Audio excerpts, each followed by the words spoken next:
Welcome, good morning, South Louisiana. Welcome to another edition of the People's Tech and Entertainment Show here on 88.3 KIEE, your community source. We want to thank the staff and management of Southern Development, Mr. John Freeman and Mr. Charles, for helping facilitating these fine and shows and informational shows. Also, we always want to start off acknowledging those who help contribute to the community. What I want to get into Saturday morning, somewhat of a, it's not that cold outside. It's not that hot. It's very cool outside. So much events going on, and everybody's probably suffering from election hangover. There could be another, election for the runoff candidates. Congratulations to all those who have won, all those who have made the runoff. Again, I go back into election hangover because a lot of people are somewhat, it's a funny feeling, some people got the candidate they want into office, or they won or made the runoff, and some people were very disappointed. I, for one, been very disappointed with the state of Louisiana as a whole, but that's another show. I want to start off today by saying that I think this Busy Bee sent me a flyer, and I want to announce this. Busy Bee, everybody know Miss Brenda Andrews. She has a, I think, I don't know if it's her where it originated at, but a day of refreshment and reflection, survivors of breast cancer in the spirit of recovery. On October 28th, that's October 28, 2023, the retreat location will be at the historic Jesuit Spirituality Center at St. Charles College, 313 East Martin Luther King Drive in Grand Coteau. Registration at 7:30 to 8:30 a.m. Program from 9 a.m. to 2 p.m. It will be a prayer, guest speakers, lunch, and Holy Mass. You can contact RSVP by October 21st, and that's today, Miss Angela Catalan at 337-852-9907, or Miss Brenda Andrews at 337-258-1666. Again, that's a day of refreshment and reflection, survivors of breast cancer in the spirit of recovery. That's in Grand Coteau at the historic Jesuit Spirituality Center, St. Charles College in Grand Coteau. You could contact, again, Ms. Brenda Andrews, 337-258-1666, or an RSVP by October 21st, which is today, Ms. Angela Catalan at 337-852-9907. Donation, there's a donation price on it. I don't know if I could read this, but there's a donation price. Just check with them. Again, so many things going on in the community. We want to say a shout out to all those who've been working in the community to change things. I know this week there are a lot of big football games going on, a lot of events going on also. Sister Khadijah sent me this flyer. I'm going to be pulling it up also. It's concerning, I'm going to do the KIE community calendar. She usually does that on the other show. The Veterans Day Parade in Opelousas is on November 11th, 2023. Parade starts at 12 noon on North Park. You can participate in the parade by contacting Miss Rose Minix at 337-692-4159. That's the Veterans Day Parade in Opelousas on November 11th. And they also have Toys for Tots. Applicants can be taken now to November 29th at Freeman Insurance and Driving School, 104 Blue Bar Road, Scott. Contact A. Freeman Insurance and Driving School at 337-267-7979. And the Louisiana Fortified Home Program. The program is the second round, providing grants of up to $1,000 to $10,000 to repair or replace your roof.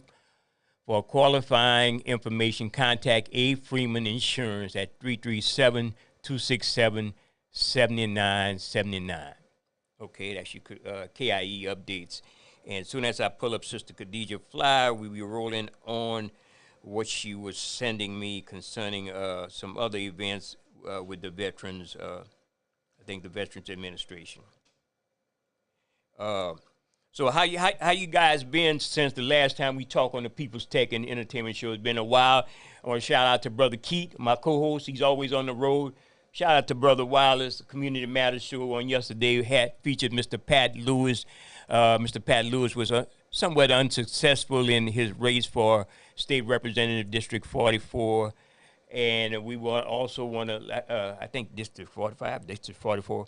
But we want to give Mr. Pat Lewis a big salute. The brother has always been on point, behind the scene doing things. He don't toot his own horn, but I know personally he's a good brother.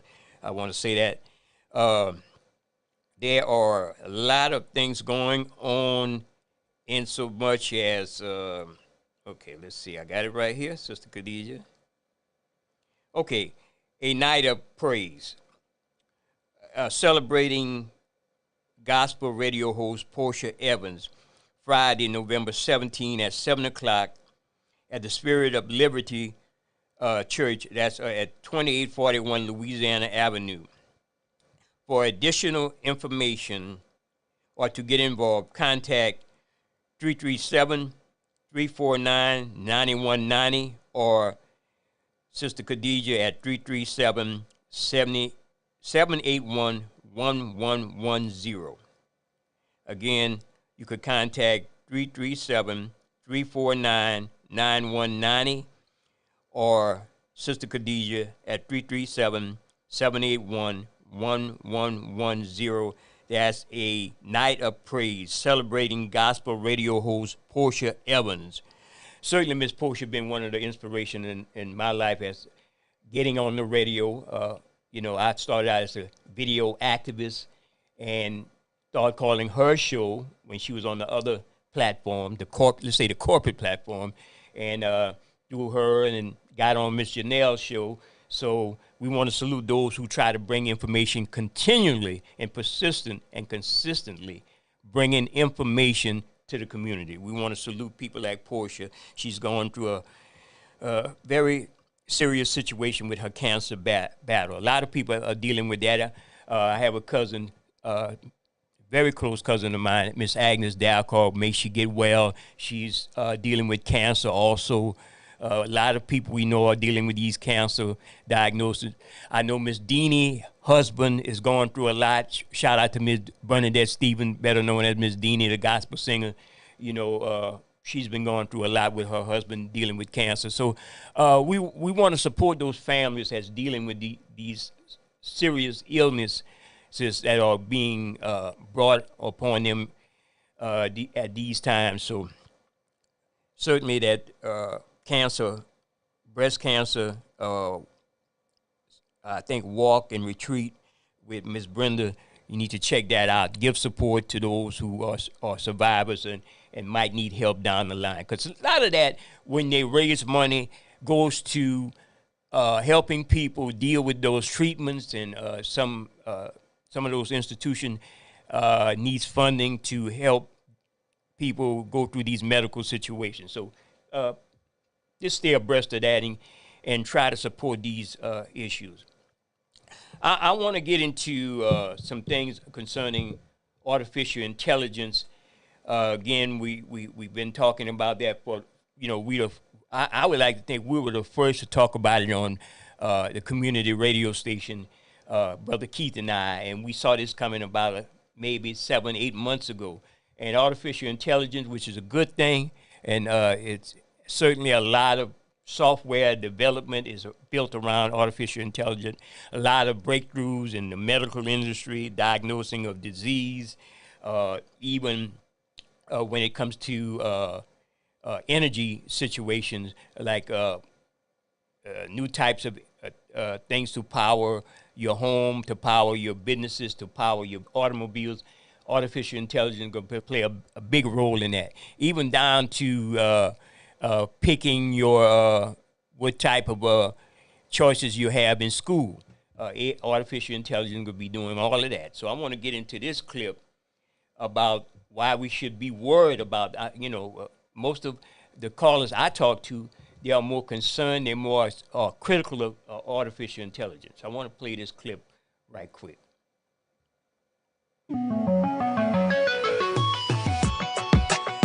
Welcome to Tech News Briefing. It's Wednesday, September 6th. I'm Zoe Thomas for the Wall Street Journal. What kinds of risks do new artificial intelligence tools create? Could they lead to the extinction of humanity, or simply upend our daily lives as we know it? Among those warning about the threats of annihilation are some top AI executives like Sam Altman and Elon Musk, who some say could benefit from the hype generated by discussing these dangers. And figuring out which of these risks to deal with now is the subject of increasing debate, leaving the rest of us to wonder, how concerned should we be? Here to discuss this is our AI reporter, Deepa Seetharaman. So Deepa, who are these people who are warning about the extinction risk to humanity? So the group of people on the extinction risk side, the ones who are particularly worried about the world ending as a result of some kind of interaction with an advanced AI system. Among them, there are a lot of pretty serious researchers like Geoff Hinton and Yoshua Bengio, who are not household names, but they won a Turing Award for their work on AI. But they now believe that the situation they've helped create and the technology they built is rapidly getting us to a place where we could be harmed as a species. Tell us a little more about that. I mean, how do you go from a tool like ChatGPT writing you a poem in the voice of Dr. Seuss to something that could potentially wipe out the species? So just to be clear, it's not ChatGPT that's going to kill us. That's good to know. That is very good to know. The thinking here is it's a couple of steps away from where we are now. And this is all speculation at the moment. There isn't any science to back up any of these theories. One way that it could kill us is if we rapidly introduce more and more AI into all sectors of the economy, and suddenly something goes wrong. And the AI just makes a mistake that any of these systems can do, but it has a pretty wide-reaching effect because we rely so much on these AI systems that we don't catch the error. There's another version of this where we give the AI system a very clear directive, such as go solve climate change. And what winds up happening is that the system creates a bunch of sub-goals, and one of those goals is detrimental to our survival as a species. And then there's this broader idea that as you build these systems to be smarter and smarter and smarter, eventually they will decide they don't need us. And that's the rogue AI theory. What are some of the skeptics saying about the possibility of those extreme risks and maybe some of the more near-term risks that they identify as being the thing we should focus on? Well, Yoshua Bengio and Geoff Hinton won the Turing Award with Yann LeCun, who is very much on the other side of the spectrum and really believes that the entire notion of AI existential risk is far too overblown and a science fiction scenario. There are a lot of other risks that people who are skeptical of the companies and skeptical of AI worry about a lot more. These are things like the deployment of these systems to set mortgage rates. You can see a scenario where if you have an AI system do that based on historical data, what you can do is you can entrench biases. So you can have a scenario where underprivileged or marginalized people are suddenly seeing higher mortgage rates than everybody else. They also are worried about what these systems produce. There's been some research that shows that if you show me a doctor in any of these image generating systems, it's almost always a man. And that's something that some of these systems have had to correct, but remains a major problem. Does either group have solutions or even proposals about reducing the risks that they see as being really pressing? On the existential risks side, it is about the idea called alignment. So how do we build these systems so that they act in ways that comport with our goals and our desires? And on the more sort of near-term risk side, there is a lot of push on things like transparency. Right now, you don't know what kind of training data any of these larger systems are trained on because they keep that pretty close. And there is a big argument in this field that you could look at the training data and start to assess the risks better if you have access to that information. For somebody who's listening to this, who's hearing maybe there's this really devastating risk to humanity, or possibly just these more near-term risks to our livelihoods, how we go about our daily lives, how concerned should everyday people be about the development of AI and, I guess, the speedy development of AI? What all these researchers are saying, and I will say this is the one unifying note, is there is cause for concern. Either this affects us today or the world eventually collapses, right? So there's a sense that you need to be worried about something from all these different researchers that I talked to. Okay, so not leaving anybody with a sigh of relief, but something to be on guard Sorry about that. No, I didn't get any sigh of relief. All right, that was our reporter Deepa Seetharaman. And that's it for Tech News Briefing. Today's show was produced by Anthony Bancy with supervising producer Melanie Roy. I'm Zoe Thomas for the Wall Street Journal. We'll be back tomorrow. Thanks for listening.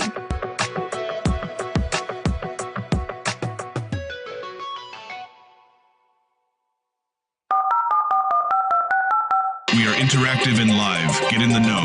Call us at area code 337-534-0036. That's 337-534-0036 on the People's Tech and Entertainment Show on KIEE 88.3 FM, your superstation for South Louisiana.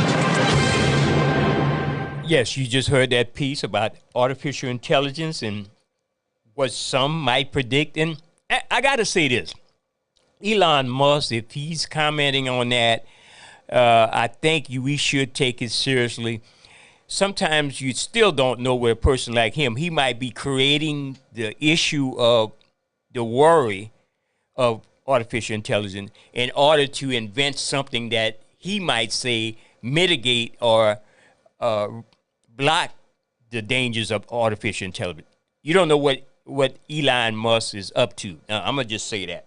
You know, I also want to say Sister Khadijah sent me another flyer concerning the Lafayette Veterans Day Parade. That's Saturday, November 11th. I think it's in downtown Lafayette. Again, the Veterans Parade, Saturday. I think I read it already. Downtown Lafayette. That's for info. You can go to Veterans Assistant. Got hers at gmail.com. That's an email. Wow, that's a long one. So, but just note that the Veterans Day Parade will be November 11, downtown Lafayette, Louisiana. I want to also say a big shout out to my other kinfolk. Like I said, Agnes Dalcar, she's suffering from dealing with her cancer issue. But you know what? Be strong. cousin Agnes. Shout out to Miss LaGuerta Boston, my other great cousin Kelly, everybody else in the family. I also want to shout out to Miss Joyce Vallow, my mother, and Weta Vallow Archangel, my sister. So shout out to them. I know the young man named Horatio will be in a parade today, and everybody know Horatio in New Iberia. He could be in a parade today. He's a drummer now, come a long way, seen him as a small young man growing up to be a middle school drummer for Anderson Middle School in New Iberia. So shout out to him. I want to go back into something I think that might be interesting, and this is the People's Tech and Entertainment Show on 88.3 KIEE.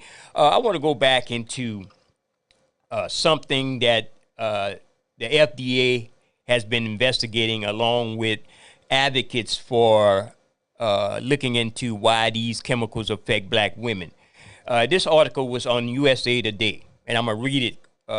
The headlines are read. My body is changed forever. Black women lead the way for FDA, the Food and Drug Administration, FDA chemical hair straightener ban.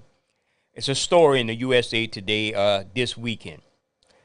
Janita Gigi Hayes first started using hair straighteners as a child because it made her feel prettier.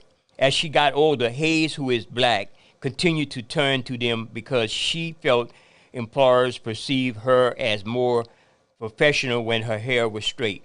Now, Hayes is one of thousands of women who blame hair straightening products for damaging their reproductive system and reproductive health, and is among those suing their manufacturers. She said she believes long-term use of the products caused her to develop uterine fibroids, a condition that forced her to undergo a hysterectomy.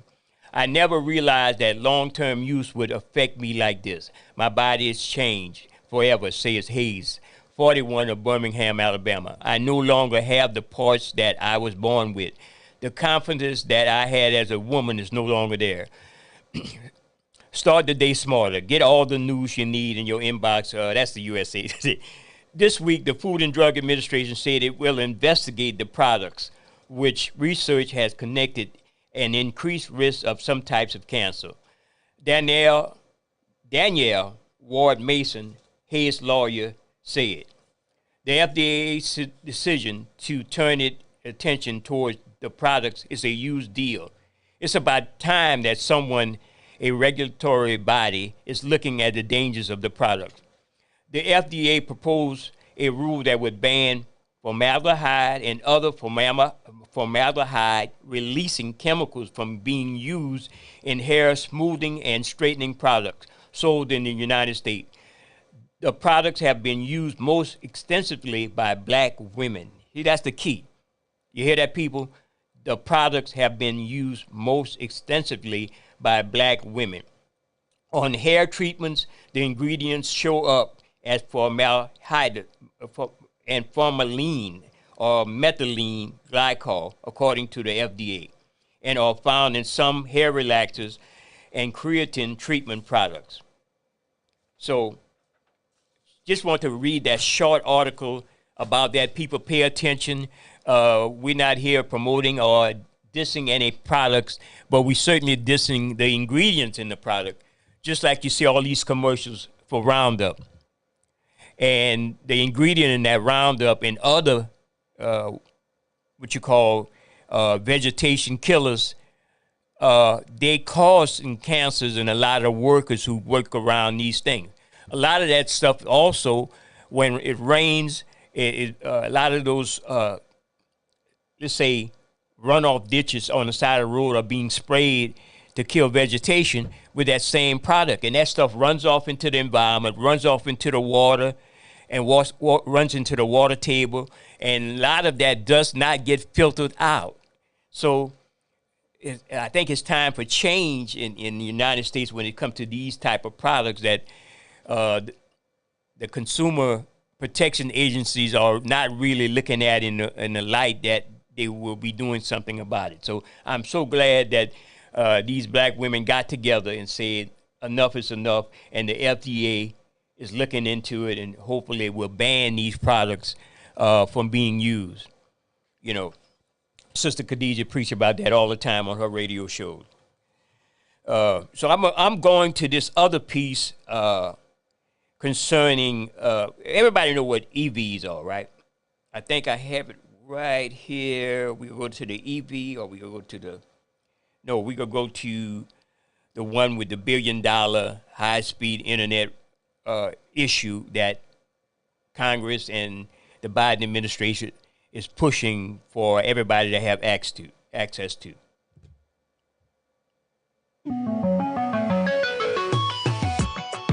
Welcome to Tech News Briefing. It's Thursday, September 7th. I'm Zoe Thomas for the Wall Street Journal. The federal government is spending billions to install high-speed internet in rural areas. For Nebraska's Winnebago tribe, the cost of running fiber optic cables across the reservation is $53,000 on average for each household and workplace connected. That exceeds the assessed value of some of the properties being hooked up. Most connections made through the program will cost far less, but this situation and others are raising questions about how the government is and should be spending the money to install high-speed internet. Here to discuss this is our technology policy reporter, Ryan Tracy.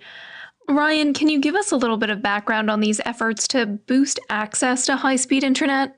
After COVID really laid bare the fact that everyone today needs internet access to participate in the economy and to be part of our society, the government really ramped this up, and we've seen a number of new programs created. There's now at least $60 billion in public money going to this effort, and more also at the state level, to try to connect every household to the internet in some form. And so the question now is, what is each household going to get? Are we going to run fiber optic cable to every single house in the country?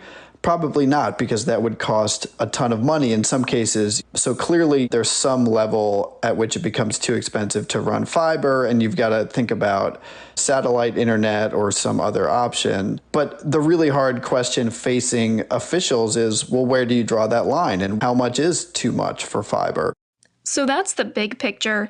Can you tell us a little bit more about this specific one with the Winnebago tribe and their reservation in Nebraska? Why is it costing so much there, and how did officials make that decision? The big driver of the cost in that case is just that this is a fairly large reservation. There's going to be more than 200 miles of fiber optic cable running throughout it to the main town, but also to other places where members of the tribe live, which are more remote. And in two places, they're actually going to drill horizontally under the Missouri River to run a fiber cable under the river to get back to a city where it links up with the kind of main network. And then another place where the tribe has ambitions to develop some land near one of their casinos, which is actually in Iowa, so just across the river from Nebraska. There's going to be about 600 plus locations in total, and this project will cost about $35 million, which is how you get roughly $50,000 per location cost. Apart from this one instance, have we seen costs this high for other projects? As part of our review, we did see other projects that cost in this same range, so this wasn't a total outlier. Certainly, most projects don't cost this much, but there are some projects in places like Alaska or remote parts of New Mexico that were in this range. And so this is kind of the extreme example that makes the point. Some of these places in Alaska, are hundreds of miles from anything, and you might have to run an undersea cable to get to them. And the government is funding those projects at the moment. And the question is, will they have enough money if they run that fiber everywhere where people might want it? I mean, you say the government, but it is all these different agencies that are running different programs to get internet service to different areas. Can you tell us a little bit about this kind of patchwork system that has unfolded? So in a way, it's almost as if Congress hedged its bets here. Instead of creating one program, it's created at least 4 active broadband deployment programs. So the program that the Winnebago tribe is tapping is a specific program for tribal areas that on average is costing about $13,000 per location.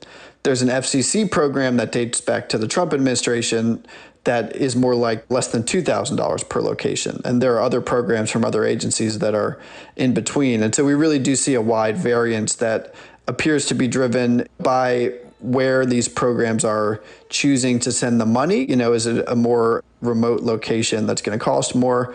But also just by things like how the program is structured and how much competition they are creating for these grants. We're talking about maybe some of the limitations, but what are supporters of these programs and the expansion of high-speed internet saying about the cost and just the efforts overall?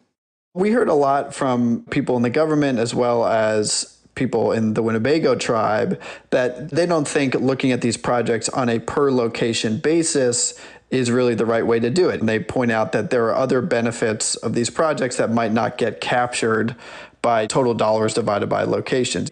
For example, if you've got a fiber line in a rural area, the cell phone service could get a lot better because a cell phone company could potentially tap into that and add more towers. Or once there is a fiber line in one place, well, maybe you could add another fiber line and connect the next town over. And then instead of connecting 600 people, you've connected another 600. So those are a little bit theoretical, but certainly will be the case in some places. And then you just think about economic development. The idea that once you have internet service in a place, more people will want to live there. Small businesses may want to make their home there instead of going somewhere else. It's really such a crucial thing for these rural places to remain attractive places to live. They feel like they really need this service and that this is a good use of public money to make sure, that the things that rural America brings to the table continue to be viable. That was our tech policy reporter, Ryan Tracy. And that's it for today's Tech News Briefing. This show was produced by Anthony Bancy with supervising producer Melanie Roy. I'm Zoe Thomas for the Wall Street Journal. We are interactive and live. Get in the know. Call us at area code 337-534-0036. That's 337-534-0036 on the People's Tech and Entertainment Show on KIEE 88.3 FM, your superstation for South Louisiana.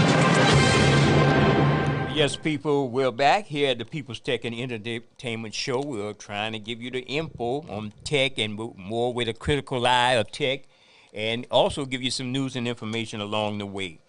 Also, people, if you want to know more about the Affordable Connectivity Program, I'm getting tongue-tied again, the Affordable Connectivity Program by the FCC, you could go to the FCC website.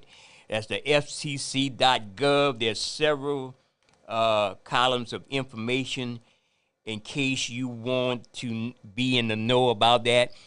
If you qualify, right now, as of now, there are 20 million families and individuals across the United States that are part of the ACP, Affordable Connectivity Program. And 20 million plus households enrolled as of this year. And a number of also grants and monies being put out for people to get help with internet and so forth. Now, if you have any questions, there's a toll-free number from the FCC. It's 877-384-2575. That's 877-384-2575. Or email acpsupport@usac.org. That's acpsupport@usac.org. That's the FCC program for Affordable Connectivity Program. So a lot of people want that discount on internet or don't have access to good internet. And if you do have access to good internet, it might be out of the reach of your pocketbook. So pay attention to that. And I'm trying to go through all of these things I was supposed to be talking about going on 3-4 weeks ago when I wasn't here. I want to say a big shout out to Miss Rosa Crosby. I was a videographer at her retirement party. Shout out to her as she retires and goes off into the sunset. Shout out to Mr. Derek Wells. He did a great job decorating and catering the event. That's a brother right there. You might want to support Mr. Derek Wells. And shout out to Parish Councilman Craig Matthews for, I think, being reelected. That's the word I got. I didn't look at the tally out there in St. Mary Parish. So we got a bunch of loyal listeners out there in St. Mary Parish, and we want to support them also because the signal go way out towards Morgan City. I was told that. And a lot of the political discussions we have on this show, they are discussing the same thing. Again, shout out to Miss Rosa Cosby on her retirement party on last week. I want to go into this other clip with the EVs, which is electric vehicles, and a lot of things has been coming out about them being the next go-to product that we gonna have to purchase along the way. But I think you should hear this piece from the Wall Street Journal. And all my clips, most of my clips are from the Wall Street Journal.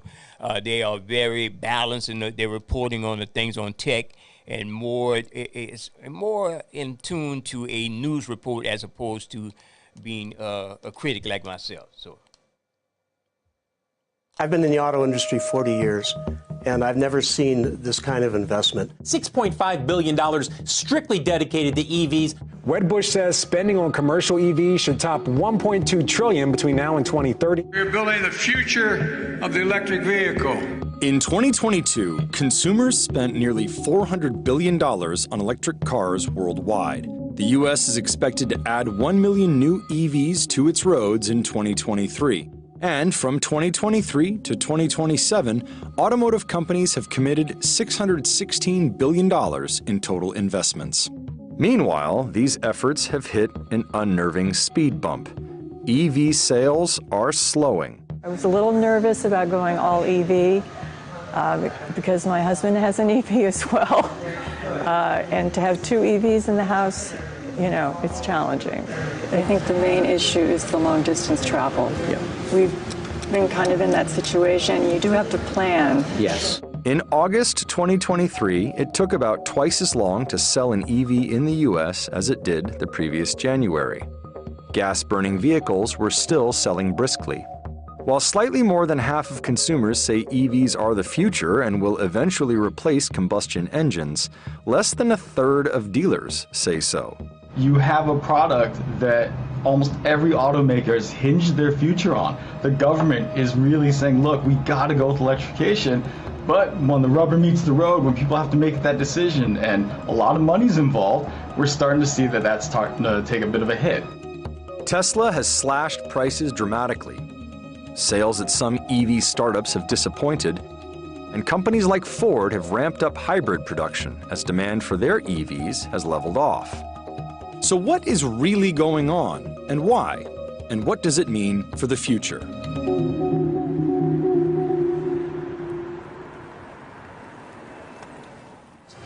For those who are in combustion, would you suggest taking the step as the bridge, so to speak, to a PHEV, a plug-in hybrid, or do you think perhaps going right over that to an electric vehicle? There is a oversupply of electric vehicles in the industry today that is greater than the demand. This is Jeff Iosa. His shop is one of 383 Mercedes-Benz dealerships around the U.S. It pulls in about $40 million a year, employs about 50 people, and at any given time keeps about 70 cars on the lot. About a third are EVs and hybrids. It's not that the customer is not considering it or entertaining the purchase, it's the reticence to that anxiety that exists relative to the range that the battery can produce, and coupled with or compounded by the lack of public charging infrastructure. We're perhaps moving a little bit too fast. Cox Automotive said in July 2023, on average, there's a 52-day supply of ICE vehicles at dealerships. If they stopped making cars today, a dealer would have enough to last 52 days. Pickup trucks went from 52 days to turn in January 2023 to just 57 by August. Meanwhile, the EV supply was closer to 90 to 100 days. No segment has seen a rise as substantial as EVs. There's definitely a rise in, how long a vehicle is going to sell a lot. It's just that the EVs are sitting even longer. And the fact that we're seeing it reflected in the used car market as well, that tells us this isn't just like an isolated incident. This is something that is very targeted. Numbers elsewhere suggest enthusiasm for EVs has dampened from a pandemic-era high. In 2021, 86% of U.S. buyers were considering an EV. That number has since fallen to 67% in 2023. In May 2021, Ford opened reservations for its F-150 Lightning, the fully electric version of the most popular vehicle in America. It closed them by the end of the year because the company said it had enough reservations for 3 years' worth of production. But by September 2023, Ford said it was ramping up production of its hybrid F-150 because sales of the Lightning had slowed. We literally had people who would follow car carriers to the store, hoping that when it got here that the car on the carrier that they wanted to buy was available, only to learn that it was already sold. People are rushing to the dealership, they're going bananas paying over MSRP, their bidding wars are going on. People are like, I hope that guy doesn't buy it. If it falls off the truck, I'll buy it kind of attitude. I mean, just completely by the wayside now. It's just been 1 year and the market for EVs is upside down. The softening of sales isn't just happening for legacy brands. The buzzed-about luxury EV brand Lucid has seen 2 consecutive quarters of weaker than expected demand. Most recently, it delivered 600 fewer of its high-performance, 500-mile range luxury Air sedan than Wall Street had expected in the second quarter of 2023. There are larger economic challenges. Interest rates are up, and so borrowing money is a lot more expensive. Inflation has reduced purchasing power, and supply chains are disrupted. The inflexible nature of the EV supply chain is pressuring OEMs to make EVs despite consumer pullbacks. Then there are the pressures of meeting government mandates. Think of the lens of the manufacturer, where it typically takes a cycle time of upwards of 7 or 8 years from inception to showroom floor and wheels rolling, right? So that's a big ship to turn. And when back to the mandates, the regulatory pressures, when you have to meet those, it's not like you can just throw a switch and convert from combustion to electric. There is a specific pricing challenge with EVs. They tend to be more expensive than their gasoline counterparts. That may explain why the luxury category hasn't slowed down as much as EVs have. A luxury mid-size electric crossover, say, will often have a higher transaction price or even a higher sticker price than a comparable fuel-burning one in the same class. With the Open Line Radio Show on 88.3. KIEE 88.3 FM, your superstation for South Louisiana. We have on the line my co-host of a number of shows and programs, and she heard this piece right here, and she wanted to chime in because I think she's more of an expert on it, and she's been preaching about it.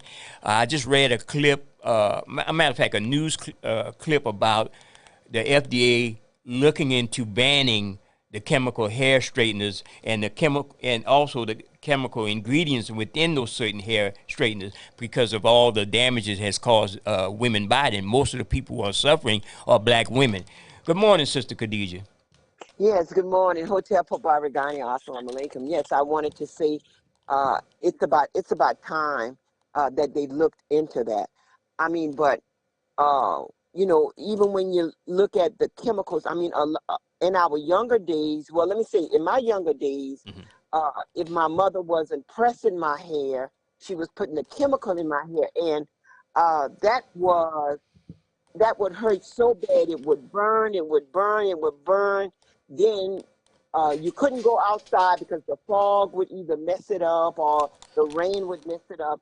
And it wasn't until I became wasn't until I became conscious that I realized that, darn, this stuff is horrific. You know, you come out with sores and everything, and a few other articles have linked chemicals in your hair, on your scalp, to Alzheimer's, dementia, you know, and I don't know why a light bulb didn't go in a lot of our mind, saying that, well, the beautician herself, she's got to put on gloves, and she put double gloves. Yeah, and Sister Khadija, I witnessed a lot of that when I was young, and seeing our loved ones, our sisters, our nieces, and cousins, and all that, and we see, we thought nothing of it, and it's just like black women, and I just realized that black women were the most people having the most issues at once they reach childbearing age. And all you heard was when somebody went to the hospital, they was going to have a hysterectomy. Now, the link to hysterectomies, fibrosis, and all those things you used to hear as a man, you didn't think nothing of it. Now you're seeing it being written about. So you think that's a lot of, that contribute to, a lot of those things contribute to those problems that black women had? Oh, yes, indeed. Yes, indeed. As a matter of fact, I used to have anxiety attacks where my stomach would be in all kind of pain. My head would start hurting. Tears would come out when I knew it was time for me to get a perm. And we would get a perm, or like the chemical, like say once a month. Some of us that had really, I don't want to say bad hair, but really coarse hair, we was getting it like twice a month. Mm-hmm. And, you know, and that in return was also messing up with your cycle, you know, starting people with nervous condition. Well, let me say this. When they came up with the invention of these products, the hair straighteners, being used, and remember, what we had this Madam C.J. Walker, right? Right, the first millionaire. Yeah, and she was into hair care, right? Yeah. Right. And the thing is, they were not educated so much as the cause, what you say, cause and effect, or that certain chemicals, certain ingredients, or a lot of our black hair, beauticians back in the day, going way back to the early 20s and 30s, did they know that those things can cause some severe outcomes later on in life? No, Brother Jay, they didn't know. And look what was the biggest factor on that. Mm-hmm. The biggest factor was that they wanted to conform our beauty to look more European instead of accepting our nappiness as originality. You know, I can't fault my mother or my grandmother or my aunts or anyone for like putting the chemicals in my hair, or for making it mandatory that I get this done, because they was taught a level of acceptance in beauty. Was if you're light, stick around. If your dog get back, or if you're nappy, like if you're nappy and you're happy, or you wasn't, you know. So we have to blame this racist, diabolical system that made you feel that the Bo Derricks of the Bo Derricks, who didn't know jack anything about braids, she comes out with braids, and braids is acceptable. It's like it's not. It's like you still go back like to the women who are just automatically fine women. It wasn't until was Kim Kardashian decided that let me go ahead and put some lipstick in my butt, and that she decided that, but this is sexing, and her people claim that, Kim Kardashian has a big butt, so you know, big butt is in style. Not remembering about God is nude. you know, and everything like that. So it's the norm of society, of what society done. Right. I think if I knew what I know today, it's no way on earth I would have allowed my mother to put the chemicals in my hair, because I had it for like over 30-something years. But Right. I mean, and then you couldn't talk back to your mama. When your mama says it's time to come and Straighten your hair. yeah, she was treating it because she wanted your beauty. She wanted everybody to accept your beauty. And accepting your beauty was long hair with the curls and everything like that. Mhm. And that's why we can't blame them, but we know that something was coming down when it came down to all of these cancer and tumors that's going on. And not only that, but Brother Jay, I wanted to say this before I say that it's also breast cancer awareness Yes. month, which is every day for the rest of our life. But Yeah. look, you have to,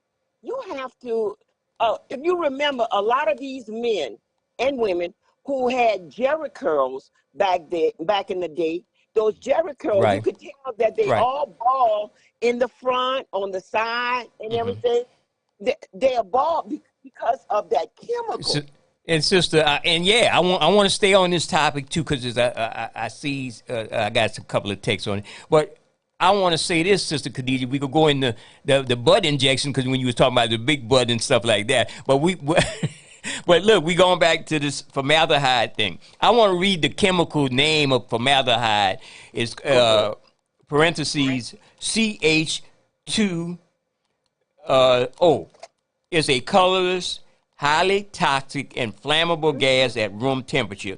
It is used in production of fertilizer, paper, plywood, and some resins. It is also used as a food preservative and in household products such as antiseptics, medicine, and cosmetics. Well, you see, and they give these terms so limited. Cosmetic, what the hell that mean? What? Cosmetic might mean the stuff they put in your hair. And if you remember, when you used to see, what's this famous thing? Nat King Cole. Either he was born naturally with that hair, or he got it fried, dyed, and laid to the side like we used to say. And a lot of those singers, Sister Khadijah, a lot of those old school, back in the 40s, 30s, and 50s, and 60s, they used that. James Brown used that. I know James Brown wasn't born with a full head of long black hair. And not only that, but you still remember, what is the conception from that? Now, they wanted to like cross over. They wanted to be acceptable to the white consumers Jackie Wilson. as well as the black consumers. That's absolutely correct. And I think that, I know that, you see the young men today, we got to think these young men today and these young women who saying, I'm going to shave my hair off bald. Right. I'm going to shave it off bald because it's giving the modality to our older men who is actually bald. So now when you see, look at Brother Darrell. Brother Darrell is just in his 40s, and we've been knowing him for over 20-something years. Yes. He's always been bald. Right.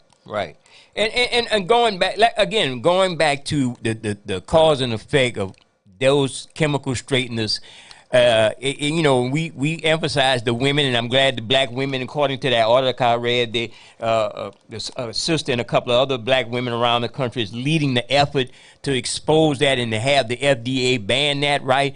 But a lot of men were affected again, like I said, and maybe I did use too much Jerry curl juice. Well, and a lot of people use those things. And those things are in not just the regular straighteners, and a lot of the grease and the hairdressing, right? Yes. And look, the norm is that we are trying to be acceptable. We don't know enough about our beauty, ourselves. We don't know enough about it. Well, okay, Let me go and press this down. Let me go and get the curls. Let me go and get the perm. Let me go and get the soles, because that all comes with soles and everything like that, so that when I walk out, I could be acceptable. No, that's completely wrong. You could look at some of our people today and you could say, darn, you must have had a Jerry curl back in the day, because I could see from your hairline that you're all bald and everything like that. And I'm not saying it to Balding is a good thing, I guess. I say balding in some cases could be a good thing, because guess what? You have less maintenance on your head, and you won't go buy the fried diet and lay it to the side product like we used to call it.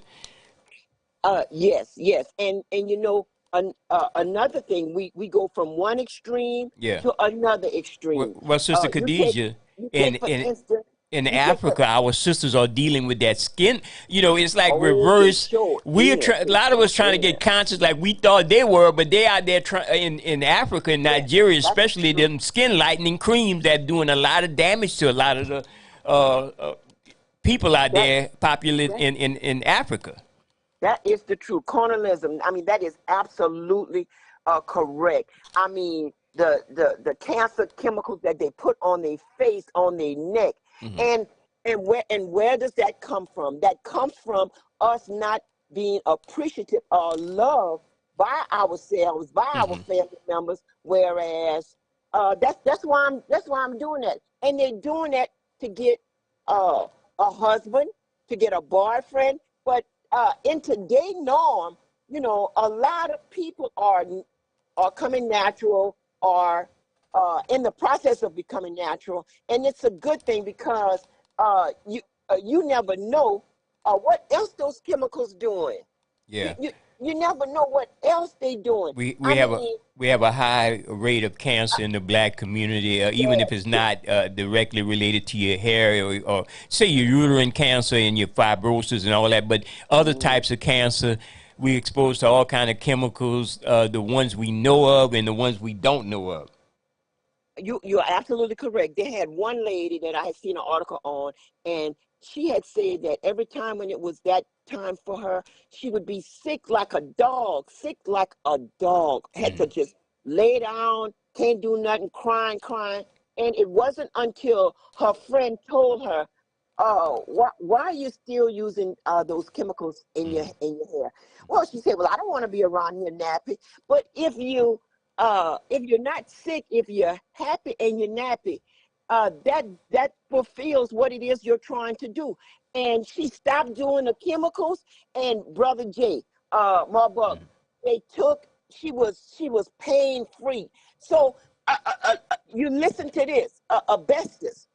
Asbestos been in existence. Now all of a sudden says people don't want a bunch of lawsuits against asbestos. They billion-dollar lawsuits. Oh, now they want to tell you, well, you know, if you worked at this company for 30 years ago, and that was asbestos company where you was working at, then your wife, because you took off your clothes, your wife washed the clothes, your children absorbed Sister Khadijah, we have a phone call, and I'm going to try to navigate this thing. Caller, you might want to lower it. I think we're getting some reverb from your phone. Caller? Yes, sir. Good morning, Brother James. Good morning, Sister Khadijah. Hey, good morning. I'm all on top of what y'all are saying. You know, let's go back to DuPont. You know, when DuPont came out with these Teflon products and cooking and things like this here, that wasn't nothing good for us. You know, the Jerry curl wasn't good for us. You know, but we wanted to change our image, and it changes our image, but it killed our health status. You know, so and you got a lot of young kids want to use Misclarol and all the other chemicals to change their image. Why not understand the image that you have? You know? Yes. and the image that you have is the best image that could ever be. You know, but when you're going to start, you know, at one time, I didn't use soap in my face. You know, I used cold water, and it did my skin very well, you know, without using all the chemicals. Mm-hmm. The chemical is not good for us. It changed our outlook on life. It made our outlook towards life. And we want to be other than we are. Yes, sir. Be what you are. And that's the way it should be. Okay. You know, but you always have the best program on Saturday. You know, People Tech and Talk Show. You have people that's backing you in what you're doing, and keep up the good work, my brother. Thank you too, my brother. Okay. Thank you. All right. Right. And yeah, Sister Khadijah, the interesting part about that, and we on the People's Tech and Entertainment Show, we're talking right now a hot subject matter, the banned chemicals or soon to be banned chemicals in the hair straightener products that a lot of our sisters and brothers go out there, and I'm going to say put brothers go out there, they got some still go and get that fried dyed and lay it to the side. Look, Sister Khadijah, I'm not pulling any punches. But Khadijah, why are they not banning all those hair products? They're only banning certain ingredients, but other chemicals, other ingredients can cause just as much damage as that formaldehyde and that, what they call that, methylglycol. Some of the stuff they put in the Roundup that's giving a lot of people cancer also, you know, a lot of that stuff. You know, yes. So what's your opinion on that? Yes, well, you know, if you had a miracle wand, the first thing you would do is say, okay, everybody's going to be natural. Everybody's going to be natural. We all going to be You're going to pass a law, sister. Pass a law. Yeah, we all gonna be living long. But then when you look at it, and it has what even when we go to say breast cancer in men as well as women, you know, prostate cancer. Yeah, all of that. You got to get it, and you got to find out about it early so that you could do something about it. But where do you get it from?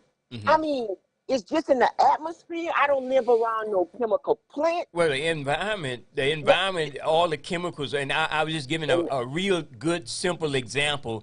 When we're on a highway passing in certain areas, young brothers with the fishing pole, which is a good thing, go on the side of the road and fish and do the natural thing we did back when we were young, right? We're fishing in these ditches and these runoff from these canals, but guess what? The crop dusting plane are spraying the sugar cane with all of these chemicals to mitigate, to kill whatever that might be affecting the sugar cane growth and fertilize and so much other stuff. And that stuff is running off into the groundwater, running off into the ditches, and the fish is absorbing that and eating some of the stuff that is affected by those chemicals. So we, in turn, are getting it in a cycle. And we wonder why we have so many issues, especially in this state. I'm always pointing out this state having those issues. And so all the environment is full of the carcinogenic chemicals that are causing cancer. Louisiana practically almost running neck and neck as far as cancer diagnosis with certain other states. Yes, you are absolutely correct. And look, let's just go a little bit further than that. Okay. As a cancer survivor, I take and I go to this other specialist because I wanted to have like the surgery, the reconstruction surgery. You know what they tell me? They denied it, and they say the reason why they denied it is because it's cosmetics. Right. I say cosmetics. I said, well, I'm not trying to do nothing to my face. I enjoy my face just the way it is. Well, that is considered cosmetic. So I gave them some choice words and I complained about them. Then a sister called me and she said that, and she was crying. She said, and my sister, I feel like I'm just dying. You know, I can't get the breast reconstruction surgery, and I just don't feel like a woman anymore. So I'm listening to her. I say, look, sister, where can we meet at? I said, look, let me tell you something. Losing a breast, losing 2 breasts, that you're still alive, you know, and it's like a commodity. Don't let nobody make you think that you less than and everything. My husband don't find me attractive. Slide it down.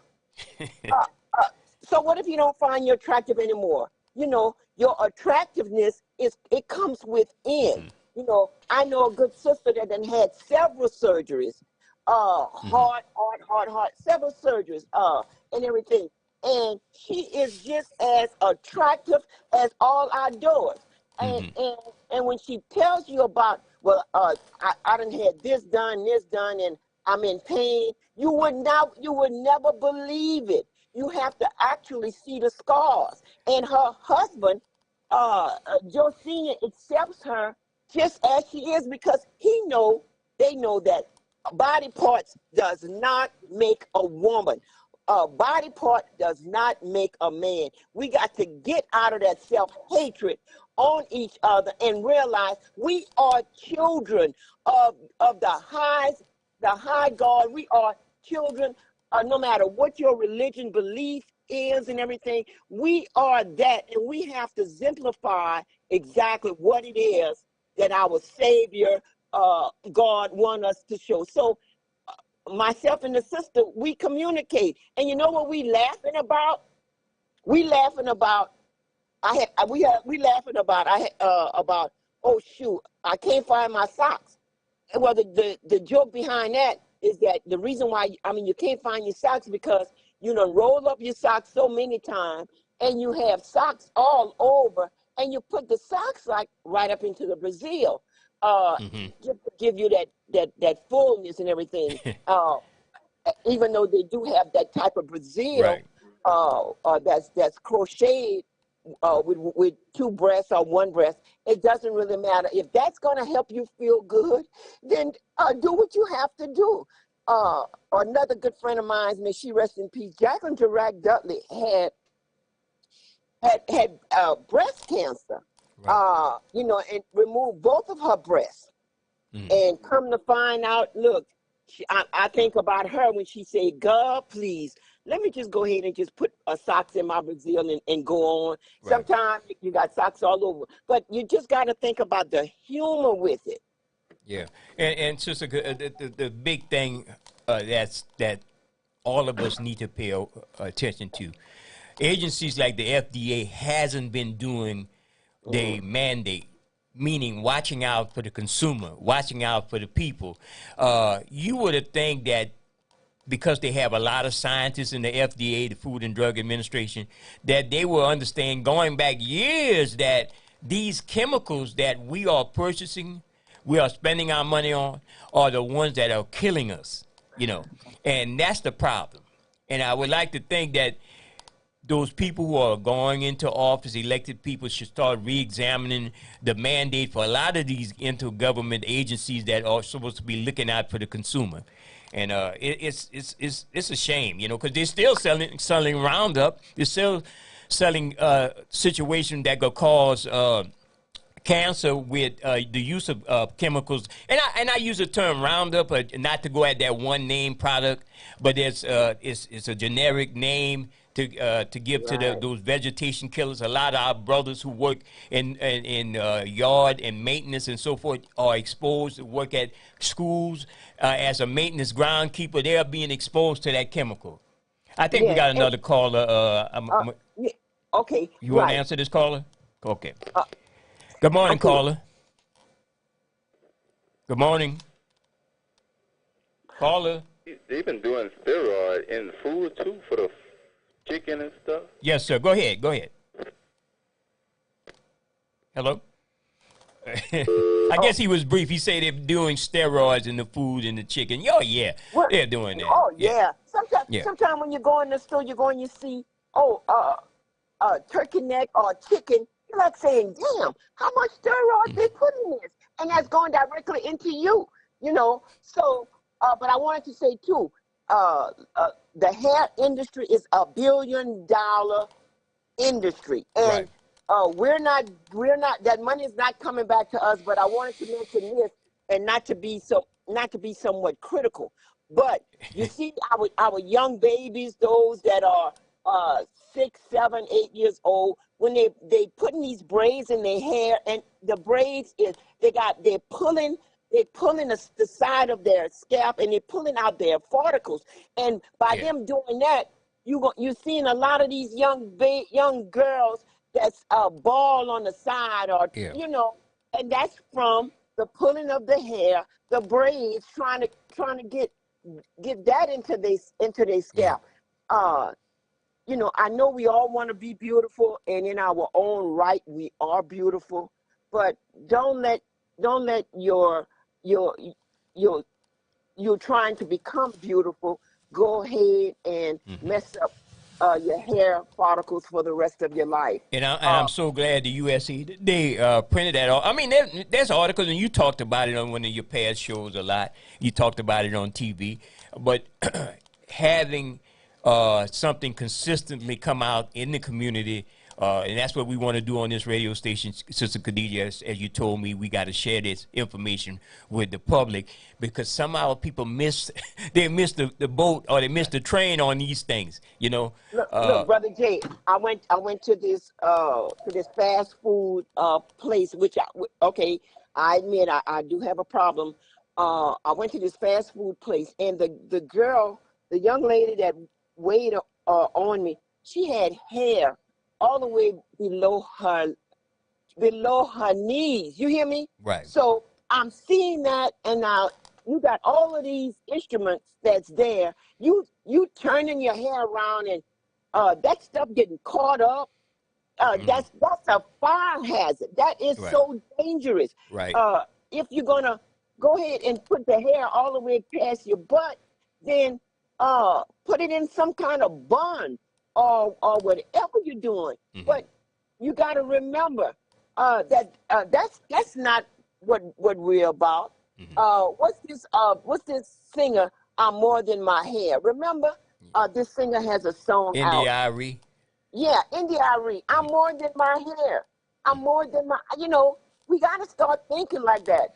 You know, half of the time, my hair is all paillard or whatever the deal is. It does not define me. Right. You know, and that's what we have to implement in some of our young girls, our young mothers, and everything like that. They need the hair. They want the hair so that it could make them look more attractive to a man, to their future husband. But really, what about if he see you in your natural beauty, you know, instead of always contemplating, well, you know, I got my weave in, I can't do too much of anything.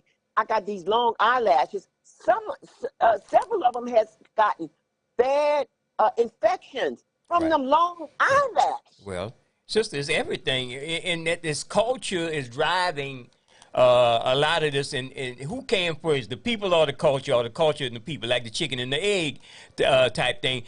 Right now, a lot of the young ladies and even older women are getting into what you call the BBL, Brazilian butt lifts, and going out and spending exorbitant amount of expendable money and getting those procedures done. Also, the butt implant, and even, let's say, I don't want to be too judgmental on things, and as I'm an expert on only an expert on my own opinion, Sister Khadija, but some of these sisters do not need that operation for, if they, you know, they got this whole notion of what beauty is, you know, the flat butt as opposed to the round apple butt. You know, if I could get into that with you, you would give me a clearance to talk about stuff like that.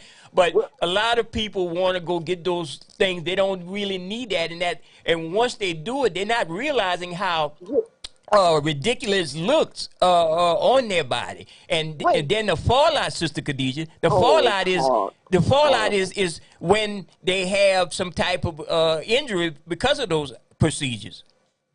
You absolutely correct. I can't think of this singer right off, but she's a pretty singer. She went and she had that butt lift, and she said that she almost lost her life a couple of times. Right. And she removed it out, but she's still having the repercussion of all of the goozing out, the that's coming out. And she said it hampers her. Would you call it pus? Excuse me to use it. Can we use this word? Right. I didn't want to use that word, but yeah, you're right. Well, it's a medical term, I guess. Right. Yes, it is. It is. Yeah, and that's all coming out, and her body is just done broke down. But that's all because you wanted to enhance what God had already gave you. We got to call her, Sister Khadijah. I hate to interrupt you. Caller, go ahead. Good morning. I just wanted to let her know that singer is K. Michelle. K. Michelle. Oh, K. Michelle. Yes. Oh, yes. Yes. Sister, you have any opinion on it?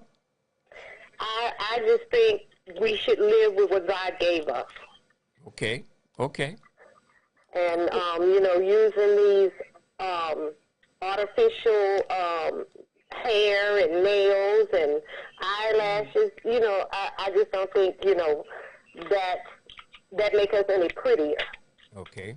And you spend a whole lot, I'm not going to say you waste a whole lot of money that a lot of us really don't have. And what about the hair?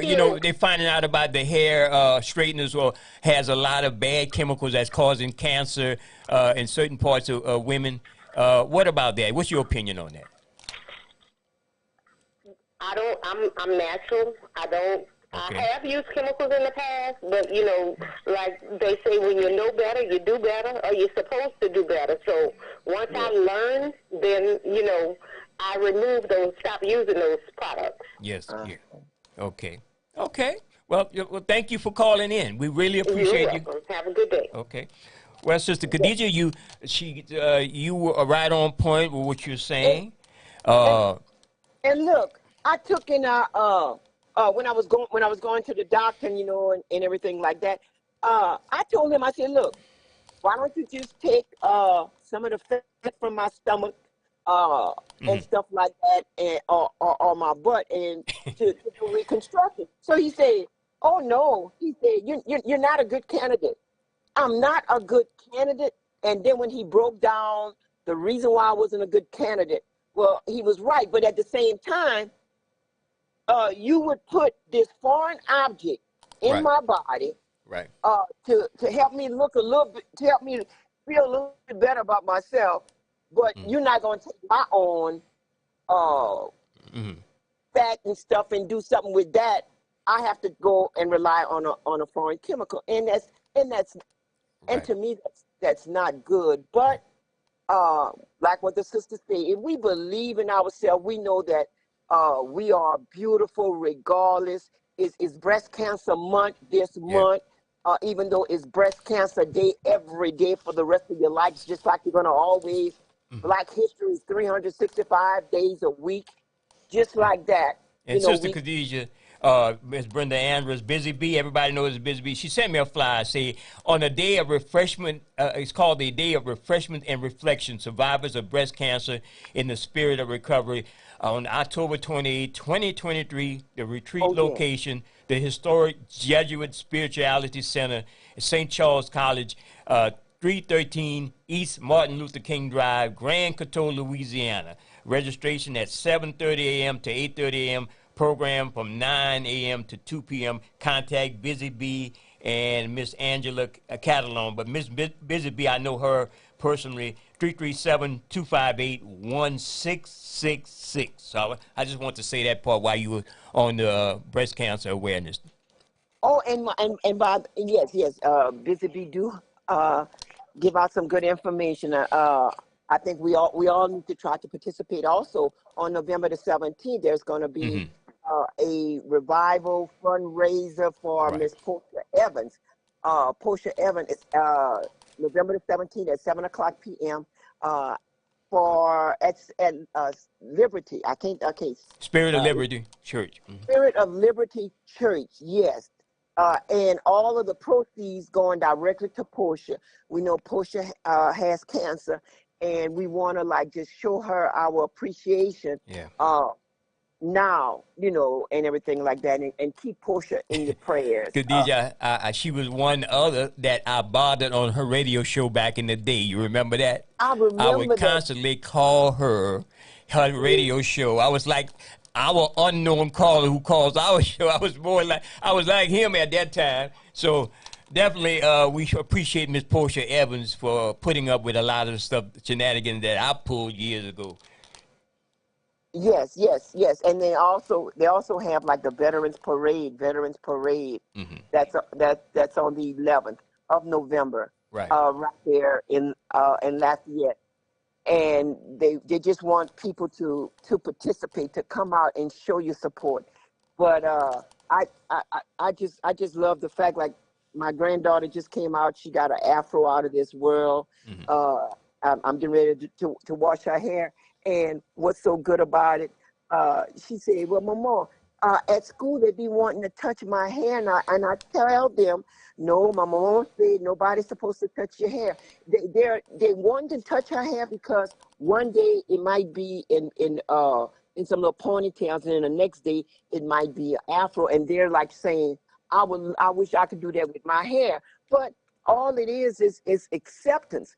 Once you accept who you really are, you accept how God didn't make none of us bad. Well, he didn't. Well, he made some of them bad. I mean, he didn't make all. Okay. Because no matter how you look at it, we got wars out of this world that's going on and stuff. There's enough land. You don't have to continue to want to kill up on innocent people. You know, for what? So we got that going on. Mm-hmm. We have the cancer awareness going on. We have our crime. I mean, listen to me, our crime. We have some of our young youngsters that don't love or appreciate themselves. That's continuously, instead of settling their disagreement, they want to, let me go and shoot your mom and shoot your grandmama. Let me just go ahead and shoot up everybody, and let me just go to Angola for the rest of my life. We lost a couple of young people recently in New Iberia and in Lafayette. The 20-year-old that got carjacked. That's sad, and they caught the perpetrators. You know, but the thing is this. I mean, you're losing one life dead, and then the other's going to the penitentiary. So people got to, they got to be reminded, put those guns down, stop all that violence. Trying to steal a car is not worth it. Also, that's the hardest thing to do. It's like stealing a horse back in horse days. People are aware when you steal a car, you can't get away with that. I think a lot of that stuff is that culture of daring somebody to do something, and that's the problem. Sister Khadijah, look, we're listening to the People's Tech and Entertainment Show and watching it online, but I want to go into this before you make another. I want to go into the makeup part. Isn't the makeup just as dangerous as the hair relaxing products? Oh yeah, they've been talking about that. As a matter of fact, they're supposed to be having like some they have some companies that's making makeup, and they're like saying no animals was used in this makeup, no chemicals and everything like that. It's really what you want to do and contribute to yourself. You know, it's good to have red lips, pink lips, or whatever it is, but just remember, read the ingredients, because they have shown a lot of things coming from China, and China go and get rat poison and put in those makeup. So we just got to remember, read your labels, just like with AI, artificial intelligence. These people, they make like, say, they make these makeup, and they use the labels, and the labels have you thinking, oh well, yeah, that's L'Oreal. Oh yeah, well yeah, that's Ebony. That's how good. Ebony. Yeah, Ebony makeup. Oh yeah, remember? Matter of fact, Ebony came off of the magazine company, the Johnson Products, I think. I don't know. I'm trying to. I don't want to confuse it with the other Johnson product, but they were selling makeup for a long time, and a lot of the stuff also was not natural. Well, yeah, because they didn't know. Yeah. They did not know. They didn't know any better.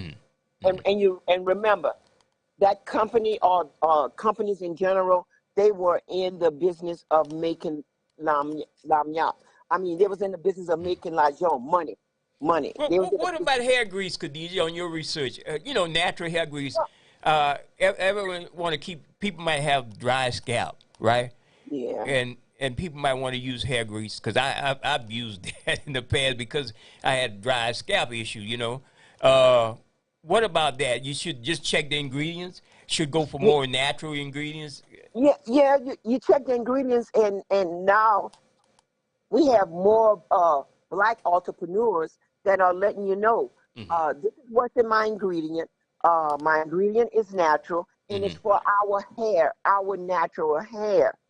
And it doesn't matter. It's good to kind of like put it on your scalp, and it helps you to contain so that you can put your hair in a rubber band or in the pompons or whatever. But a lot of people with the Black products, they've been coming out and doing really good. And even the hair dyes. I mean, because even hair dyes, women and men, because a lot of people are doing the hair dyeing of the beards. A lot of brothers are wearing these long beards.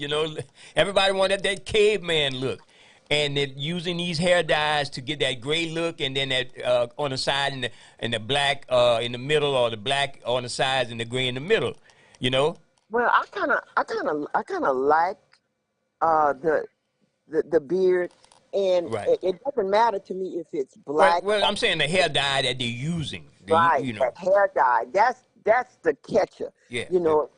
If they would be comfortable within themselves, you wouldn't have to like paint the hair dye and everything like that. But then not only that too, Brother J, but look at the eyebrow. There is a way where you could tattoo your eyebrow and it will stay naturally groomed for what I'm saying, for 5 to 10 years. I have a thing on that because the ink that you're putting into your body also, that's another issue. People got tattoos left and right, but you don't know what ingredients in the ink, and that's a permanent thing. So it got to be a little carcinogen in those type of chemicals that they use in those ink dyes for tattoos. So we never talked about that, but like everything else, the natural outcome gonna be they gonna find out something negative about it. I think we got another caller. Sister, you want to take it? Yes. Okay. Caller, good morning. Good morning. Good morning. I'm hearing y'all talking about the hair grease. Yes, ma'am. And y'all had somebody on there with the world's largest afro, and she's making some hair butter, but they didn't follow through on how you get it. Yeah. Sister Khadija, you heard the caller? Yeah, you was the... Well, can you turn your phone down in the background? We got an echo. Okay. Yeah, now Sister Khadija's on the other line, and she might be able to address that. Go ahead with your question again. Yeah, y'all was talking about hair grease. Mm-hmm. Yes, and I know at one time y'all had a lady on there with the world's largest afro. She was making the natural hair butter for her hair to grow her hair. That's why she had the world's largest afro. Yes.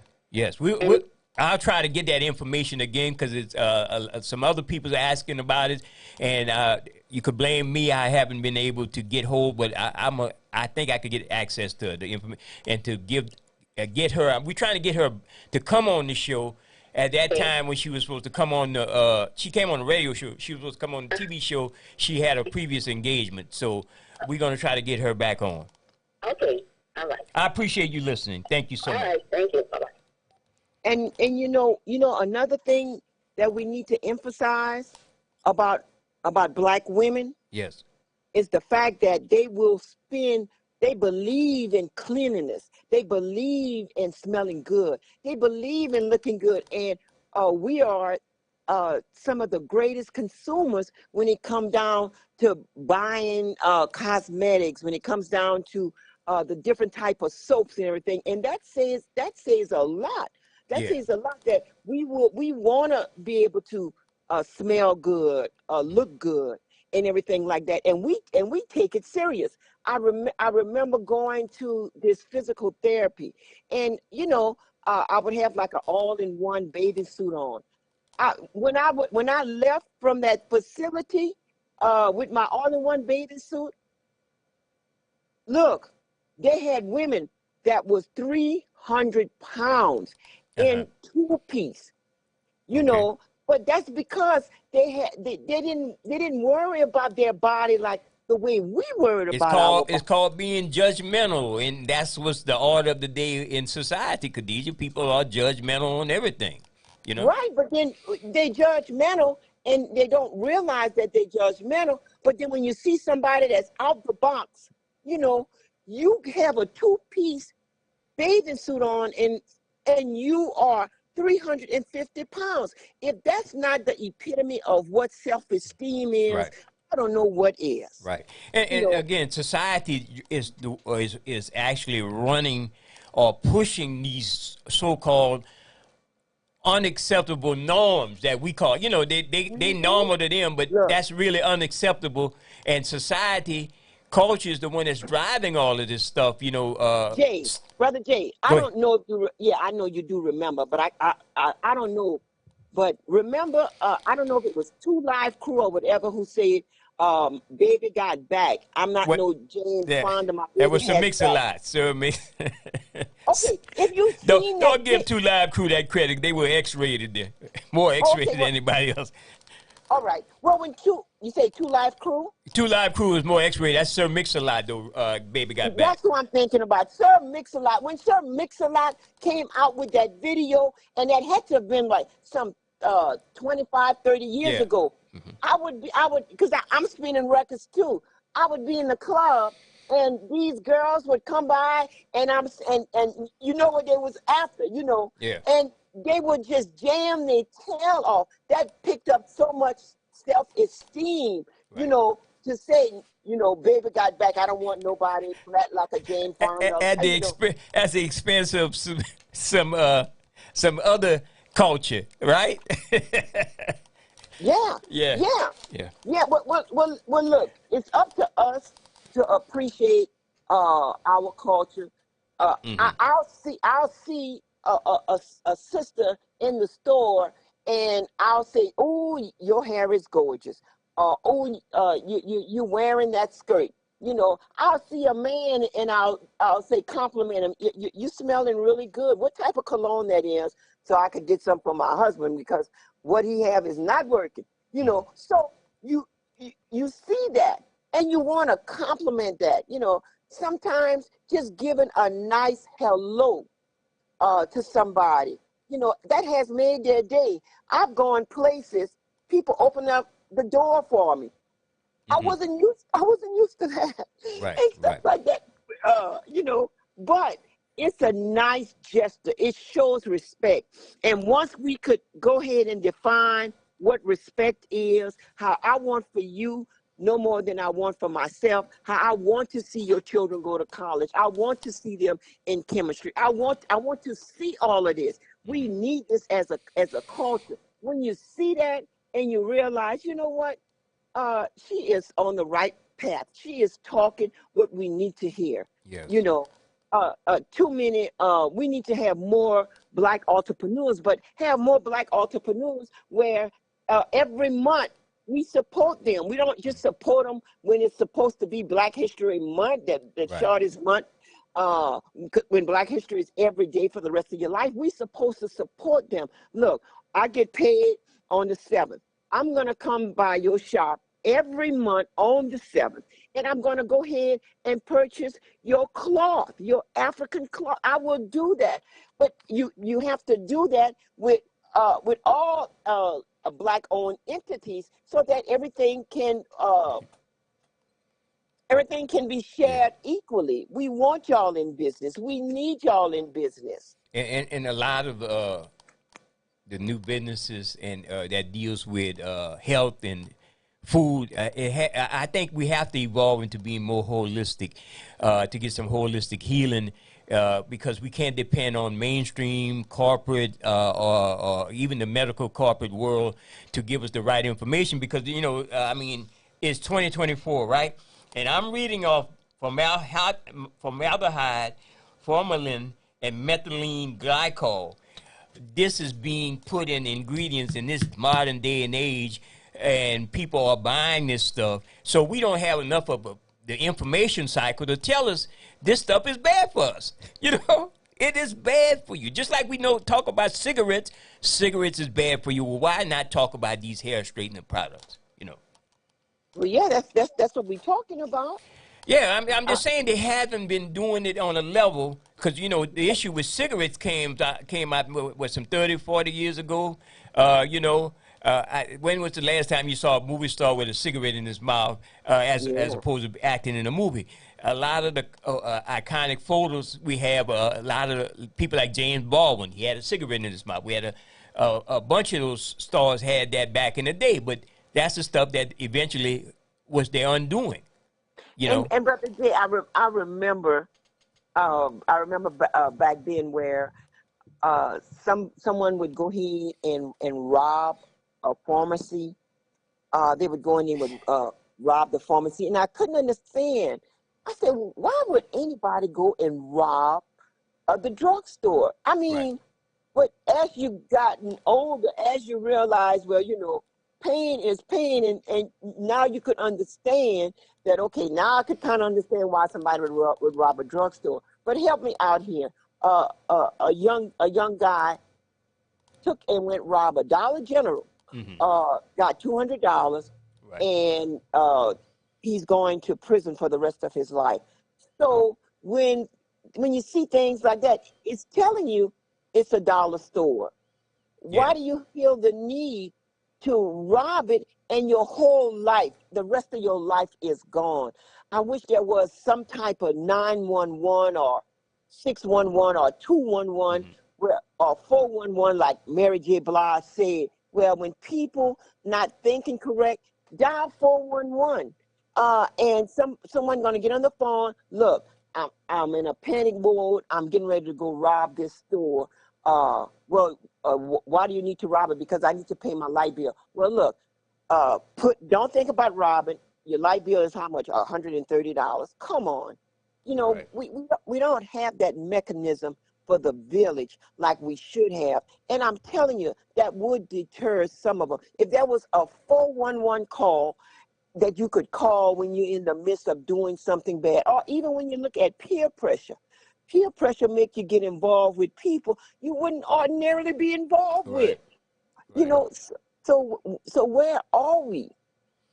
Well, we certainly not. We some of us not informed, because, like I said, I started off with this article. It became a little hot topic when you want to chime in, and the callers. We don't thank all the callers for calling in and talking about that, but we certainly have to be more proactive and support. I don't know right now the sister who initiated the pressure on the FDA, if her and her lawyer have a class action suit right now.